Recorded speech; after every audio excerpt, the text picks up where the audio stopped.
Number 10, ball and chain. We've all heard the phrase, the old ball and chain, but how long ago was a ball and chain actually used as a punishment? Turns out, not that long. The ball and chain was used at Folsom Prison in California in the 19th century. Now, Folsom State Prison is California's second oldest prison, long known for its harsh conditions in the decades following the California gold rush. Now, these balls and or chains were a perfect example. It was cheap, it was efficient, and it was a pretty brutal punishment. You're not going anywhere. The old ball and chain was also used in Angola prison in Louisiana until fairly recent. Now, when you think about the fact that the Mississippi River is on 3 sides of that prison, a ball and chain feels like it would work 9 times out of 10. Unless you have the calves of Michael Phelps, you aren't swimming anywhere with one of these wrapped around your ankle. Number 9, stranded outside. It turns out Judge Michael Ciccinetti has given out more than one unusual sentence. Why this judge gives out wacky sentences is beyond me, but here we are. In November 2005, Michelle Murray allegedly abandoned 35 kittens in 2 Ohio parks. Yeah, not 1, not 2, 35 kittens. That's horrible. Now, without going into detail, these kittens obviously didn't thrive after this point of abandonment. So the judge simply asked Michelle, how would you like to be dumped off at a metro park late at night, spend the night listening to coyotes and raccoons crawling around you in the dark, and sit out there in the cold, not knowing where you're going to get your next meal, and not knowing when you're going to be rescued? Yeah, pretty heavy question for a judge to ask you, pretty loaded.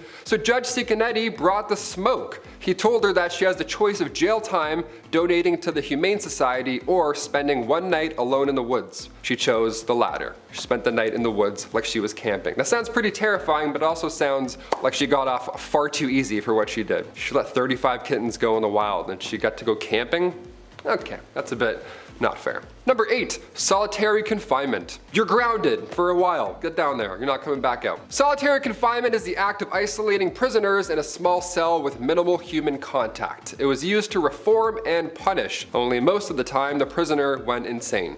Yeah, sorry about that, we forgot about you. Solitary confinement was introduced in the United States in the 1700s among religious groups. See, at first, they thought that isolation with a Bible in your hands, well, they thought that would lead to rehabilitation. It didn't, they just went mad with said Bible. The practice expanded significantly in the 19th century when it was viewed as a humane alternative to prevailing methods of punishment like public floggings. However, by the early 1900s, it had lost its charm due to its high cost and the fact that it was highly unethical. It would return as a common form of incarceration during the tough on crime political period in the 1980s and 90s, but otherwise you're not going to see this anymore. Thank the Lords. I thought being grounded was bad as a kid. This sounds brutal. Number 7, the drunkard's cloak. The drunkard's cloak was a form of punishment used in colonial America for public drunkenness, as you would have guessed. Offenders were made to wear a barrel with holes cut out for their head. I almost said heads and arms. They don't have 2 heads. With a barrel with holes cut out for their head and arms, making them a spectacle of public humiliation. Now, this punishment aimed to shame the individual and deter others from similar drunken behavior out and about. The last recorded use of the drunkard's cloak in America was in the early 19th century. Thank God this one's gone. That'd be pretty funny though. You walk down the street, someone wobbling, you're like, okay, he got a little crazy last night. Maybe a bachelor party, who knows? There's 5 of them. They're all guilty. 6, tarring and feathering. Tarring and feathering was a form of public punishment, and of course, the feathers, you're quite humiliated when this happens. The offender was stripped, covered in hot tar, and then rolled in feathers. They look like a chicken, I guess. I don't know what the whole point was for this. The punishment often targeted tax collectors and other unpopular figures during periods of unrest. Tax collectors, they're like, yeah, go bathe in the tar. This is crazy. Who did this? The first recorded use in America was 1766 against British customs officer John Malcolm in Boston. He was the first. God, that would suck to be the first to get tarred and feathered. Oh my God. Imagine hearing that. I'd be like, what?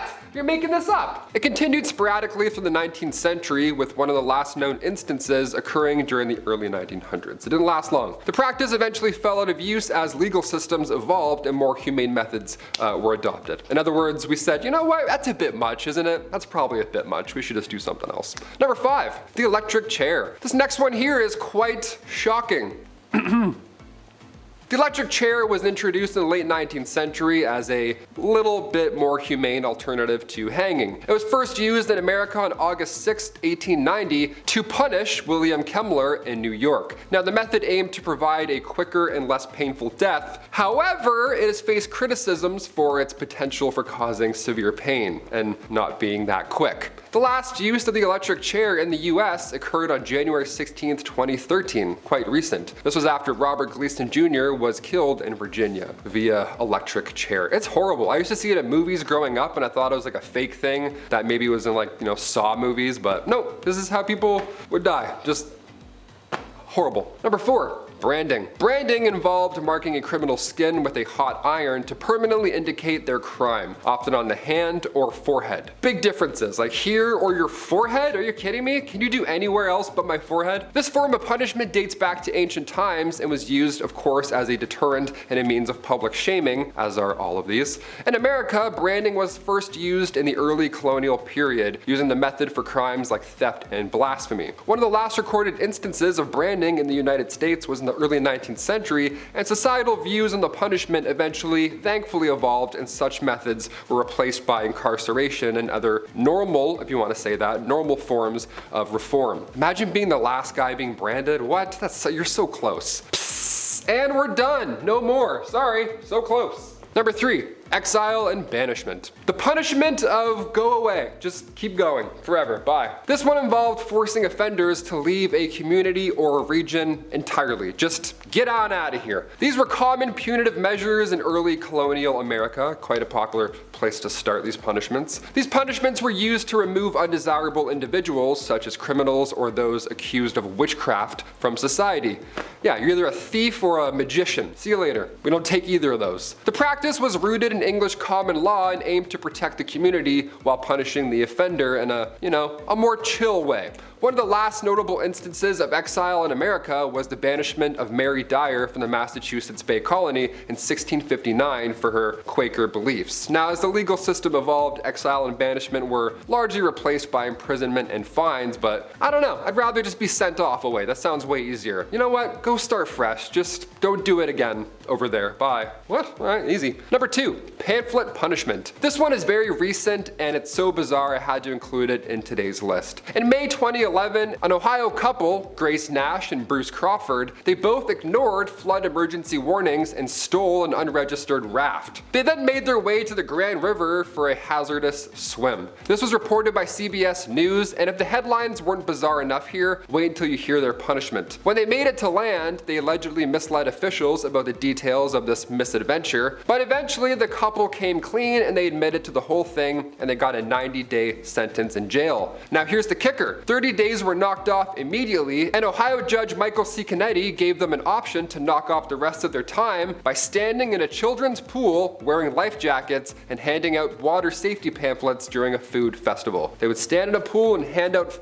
pamphlets all day. That sounds like a great time. I don't know. Sounds like they got off easy. A food festival in May, that sounds like the best place to hang out all day. Don't ignore flood warnings or you'll be embarrassed for like 8 hours. Okay. Number 1, the iron gag. Not to be confused with the Iron Giant, the iron gag was a metal device used to silence prisoners by clamping their tongues down. Yeah, kind of hard to beg for your life when you can't talk. You have a big piece of metal in your mouth. You have the Iron Giant's finger down your throat. This horrible device was famously used in the Matthias Macumsey case from Lancaster County in 1833. See, Matthias got himself busted for manslaughter and was given the iron gag while serving time in the Eastern State Penitentiary in Pennsylvania. This case is well known because Matthias died in prison while wearing one of these. Yeah, imagine that. Your last moments and your tongue is clamped down. That's like a saw trap. That's one of the worst ways to go. History is brutal. Over 200,000 people, or about 1 in 7 prisoners in the United States, are serving life or virtual life sentences in 2019. And over 50,000 prisoners are serving life without a chance of parole, and in many cases from current to distant past, so many were locked up for a variety of crimes. crime. Although Arthur Barker was sentenced to serve a life sentence, it didn't last that long as much as we thought. Arthur Raymond Doc Barker was an American criminal, the son of Ma Barker and a member of Barker Karpus gang founded by his brother Fred Barker and Alvin Karpus. Barker was typically called on for violent actions while Fred and Karpus planned the gang crimes. He was arrested and convicted of kidnapping in 1935 and sent to Alcatraz Federal Penitentiary in 1936 as he was killed 3 years later while attempting to escape. Barker was described as one writer, a dimwit and a drunk, who was not much more than a brutal thug. However, fellow Alcatraz inmate Henry Young said that he was determined and ruthless and that once he started on anything, nothing could stop him but death. On August 25, 1921, Barker and 3 other men robbed a woman at a hospital construction site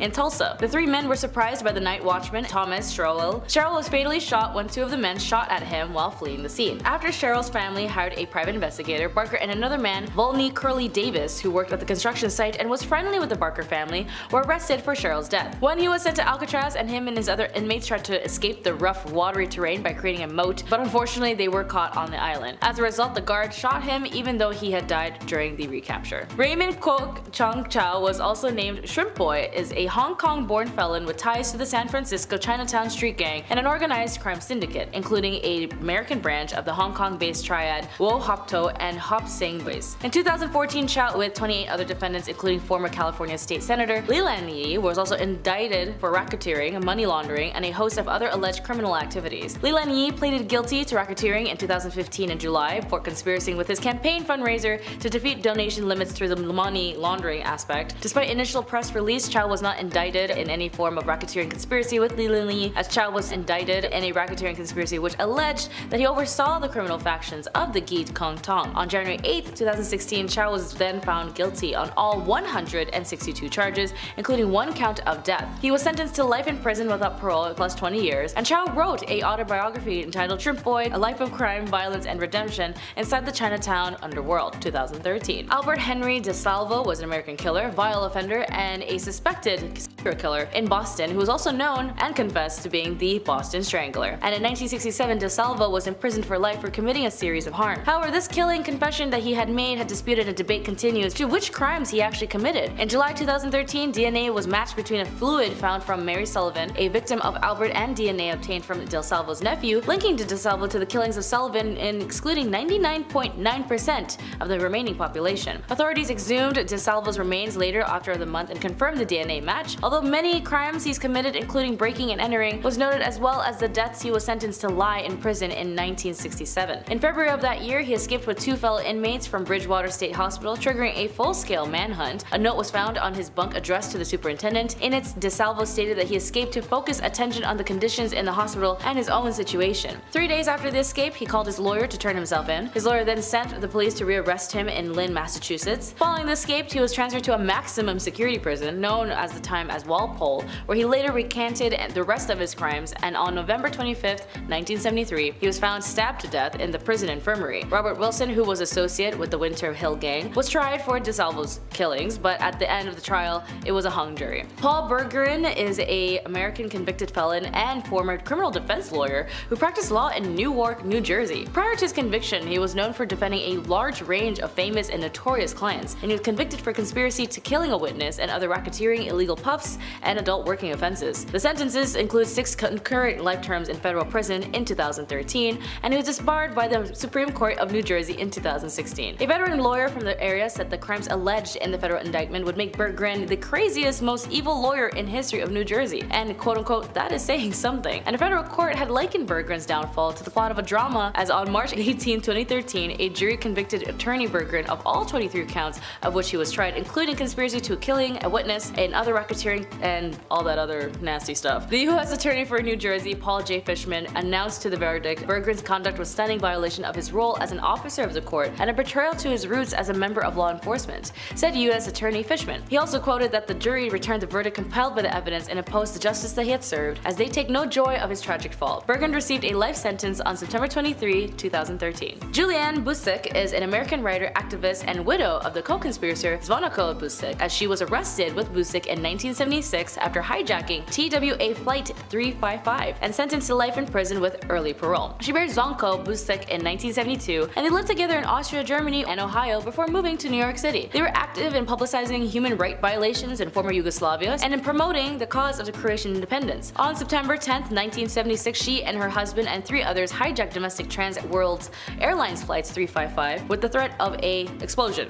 While refueling the hijacked plane at Montreal's Mirabel International Airport, officials say that they planted this explosion at a locker at the Grand Central Terminal and gave instructions on finding it. They wanted the news to be out and open and have the American people concerned about Croatia's independence be printed all over the media. But during the hijacking, when the device was found at the Grand Central Terminal, they actually realized after they were being flown over to London that the group ended up surrendering. And turns out that little weapon they had was just a kitchen pressure cooker, so you could say that they were under pressure.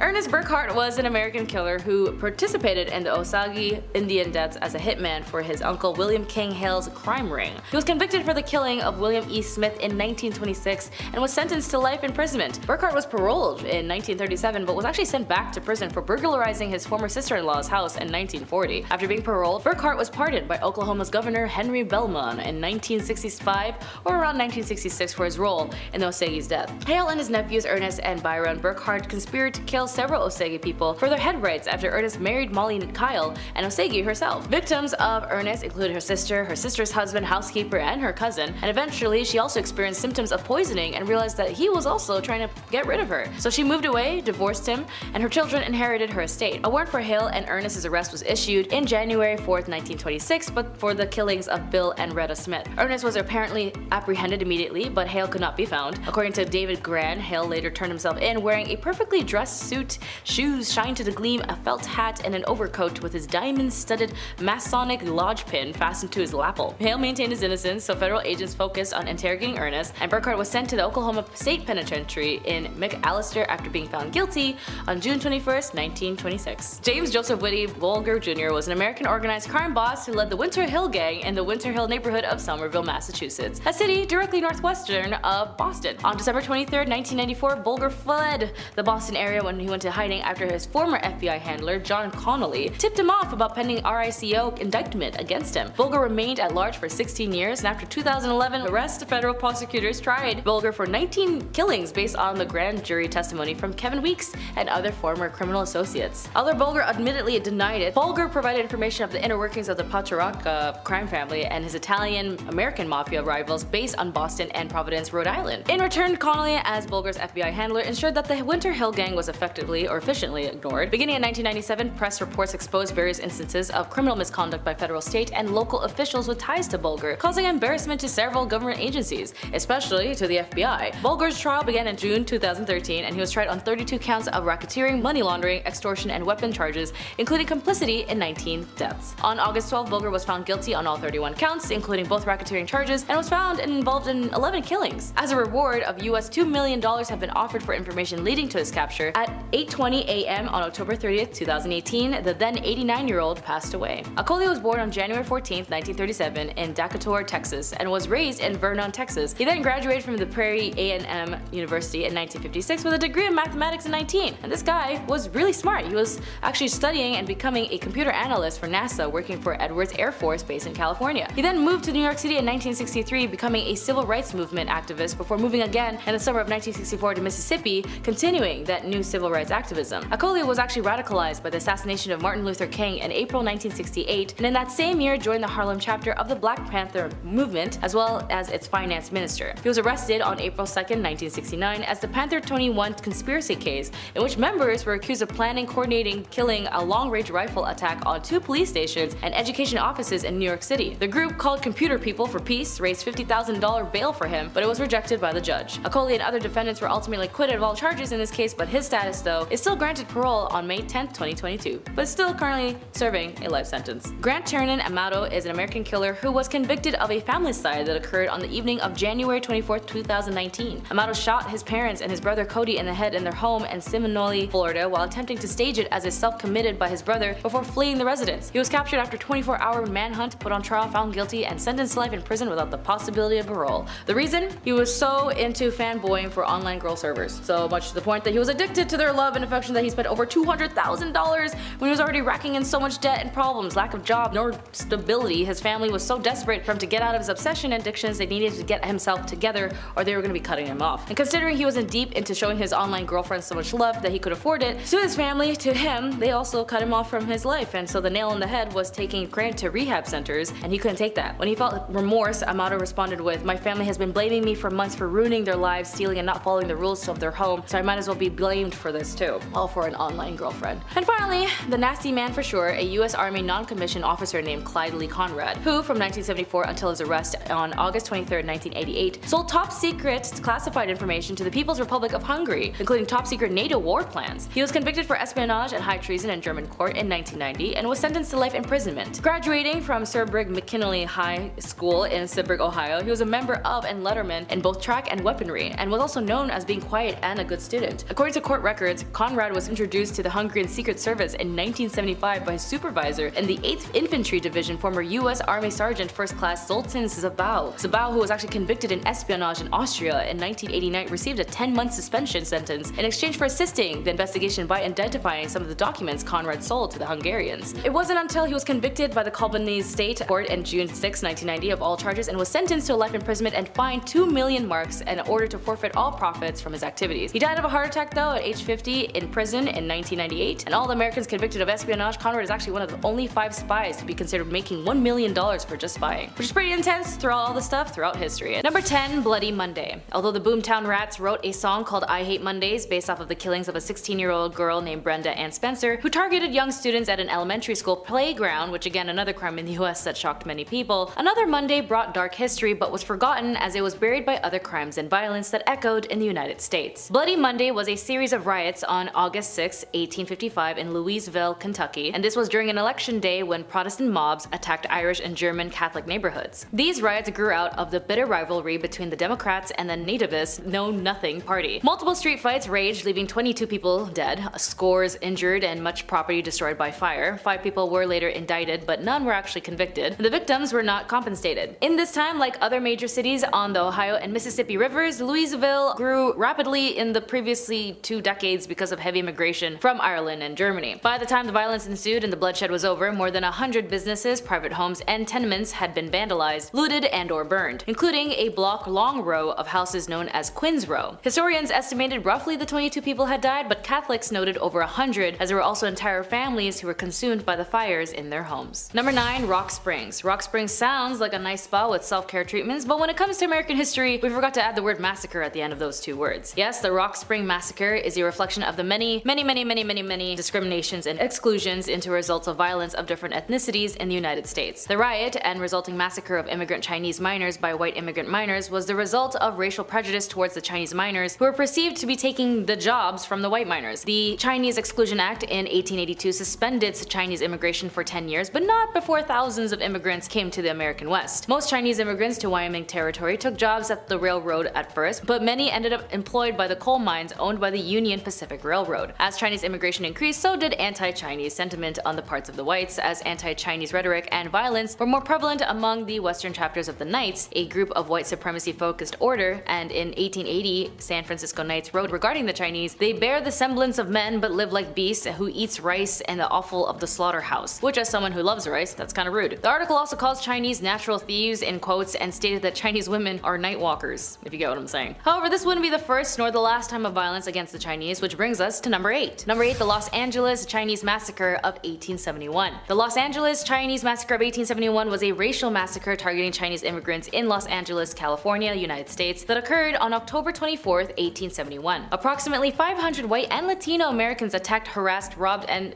killed the ethnic Chinese residents in what is today referred to as Old Chinatown neighborhood. The mob gathered after hearing the policeman and a rancher had been killed as a result of a conflict between rival Tongs, the Ninyang and Hongqiao, as news of their deaths spreads across the city, fueling rumors that the Chinese community were killing quote-unquote white wholesale. 19 Chinese immigrants were killed, 15 of them of whom were hung by the mob in the course of the riot. At least one was mutilated when a member of the mob cut off a finger and obtaining the victim's diamond ring. Those killed represented over 10% of the small Chinese population of Los Angeles at the time, which was numbered at 172 prior to the massacre. 10 men of the mob were prosecuted and 8 were convicted of the manslaughter, and these convictions were overturned and appealed due to technicalities. Number 7. Hamburg Massacre. Of course, with the US, we must talk about another massacre, as it seems to be so prevalent on the land. During the Reconstruction era, there was an infamous riot known as the Hamburg Massacre or Red Shirt Massacre. Leading up to the last election season of the Reconstruction era, it was the first of a series of civil disturbances planned and carried out by white Democrats in the majority black Republican Edgefield district, with the goal of suppressing black American civil rights and voting rights and disrupting Republican meetings through actual and threatened violence. Beginning with the dispute of over free passage on a public road, the massacre was rooted in racial hatred and political motives. A court hearing attracted armed white rifle clubs, also known as the Red Shirts, who might later merge into the Triple Ks, desiring to regain control of state governments and eradicate the civil rights of black Americans. Over 100 white men attacked about 30 black servicemen of the National Guard at the armory, killing 2 as they tried to leave that night. Later that night, the Red Shirts tormented and killed 4 of the militia while holding them as prisoners and wounded several others. In total, the events in Hamburg resulted in the death of 1 white man and 6 black men, with several more black individuals being wounded. Although 94 white men were indicted for the killings of the coronary jury, none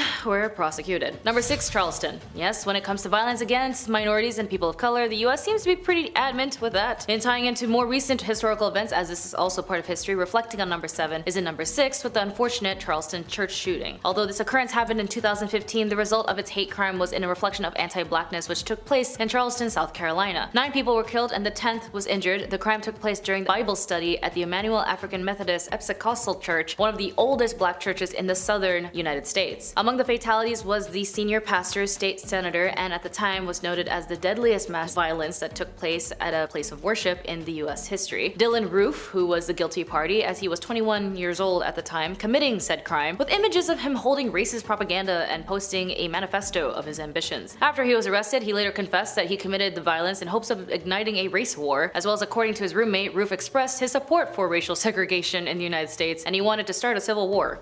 Okay. On December 15th, 2016, Roof was convicted in federal court of all 33 federal charges and is currently waiting the death penalty.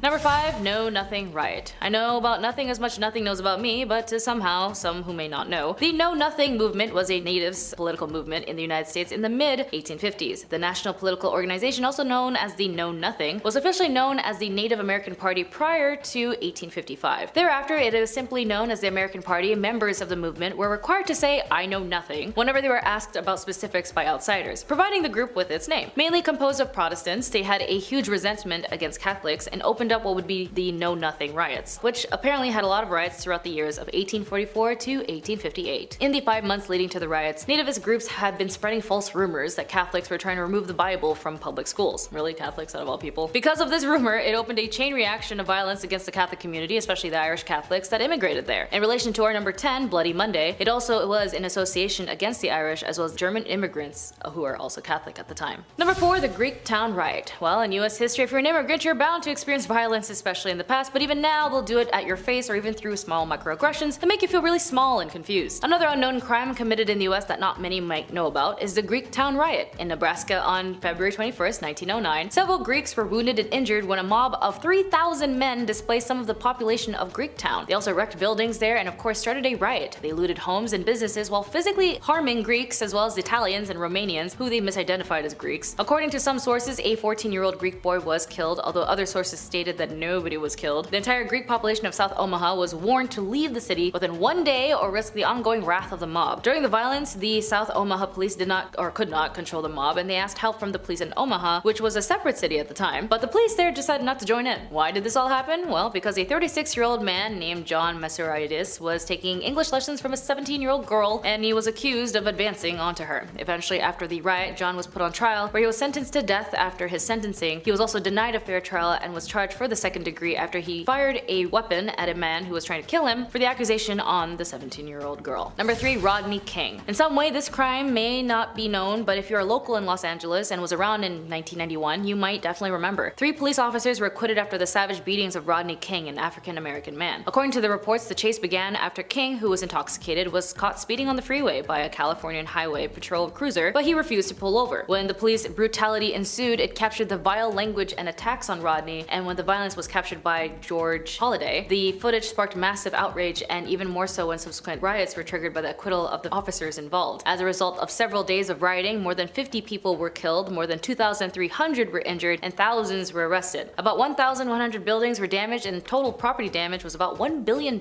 which makes it the riots of one of the most devastating civil disruptions in American history. However, the events brought to the forefront concerns about racism and police brutality with the LAPD, as well as police brutality as a whole. But it wouldn't be until 2020 when another incident of violence caused by the police on George Floyd sparked another outcry on the lack of justice caused by law enforcement. And so many others since then remained unnoticed, like Tamir Rice, Trayvon Martin, Breonna Taylor, and so many more, all the names that will never be forgotten. Number 2, Tulsa. The Tulsa Race Massacre, also known as the Tulsa Race Riot or the Black Wall Street Massacre, was a 2-day-long white supremacist terrorist massacre that took place between May 31st and June 1st, 1921, when mobs of white residents, some of whom had been appointed as deputies and armed by city government officials, attacked black residents and destroyed homes and businesses of the Greenwood district in Tulsa, Oklahoma. The event is considered one of the most worst incidents of racial violence in American history, and the attackers burned and destroyed more than 35 square blocks of the neighborhood at the time, one of the wealthiest black communities in the United States, also known as Black Wall Street. In Don't Let Them Bury My Story, Viola Fletcher, a 109-year-old woman, as the last survivor of the Tulsa Massacre, recalls the horrific night in 1921. Viola Fletcher can still vividly remember the smell of her thriving neighborhood burning. She was only 7 years old when the massacre happened, and states in her book, quote, "You know, I can still smell the smoke, the burning. I remember the bodies, all the black bodies in the street. The sound of the guns, they didn't stop, and I can still hear them. I haven't forgotten that. I can't forget that. You can't forget. It doesn't go away." End quote. Thankfully, with activists and historians giving Viola a platform to tell her story, her book, as I mentioned, Don't Let Them Bury My Story, allows her to speak on her experiences of brutality and malice of that time. But like in Childish Gambino, This Is America, the trial and hearing for the massacre delayed her ruling on the defendant's motions to dismiss the case. But either way, her story isn't dismissed, for the people will forever know the truth. Number 1, the Trail of Tears. The Trail of Tears was an ethnic cleansing and forced displacement of approximately 60,000 people of the 5 civil tribes between 1830 and 1850 by the United States government. Process of cultural transformation of their traditional ways of life towards a white American way of life as proposed by George Washington and Henry Knox was gaining momentum, especially through the Cherokee and Choctaw. Although Jackson was not the sole or original architect of removal policy, his contributions were influential to its trajectory. Jackson's support of the removal of the Indians began as at least a decade before in his presidency. Indian removal was Jackson's top legislative priority upon taking office. After being elected president, he wrote in his first address to Congress, "The immigration should be voluntary, for it would be cruel as unjust to compel the Aborigines to abandon the graves of their fathers and seek a home in a distant land, as if any of it was voluntary." Even for some scholars, they labeled the displacement as genocidal acts, as historian Jeffrey Alsler argues that when genocide was not unequivocally carried out, the threat of genocide was used to ensure natives' compliances with removal policies, and concluded that, in quote, "in its outcome and the means of use to gain compliance, the policy had genocidal dimensions." Like the Nakba in 1948 and 2023 in Palestine, displacement of any indigenous people in general is a crime.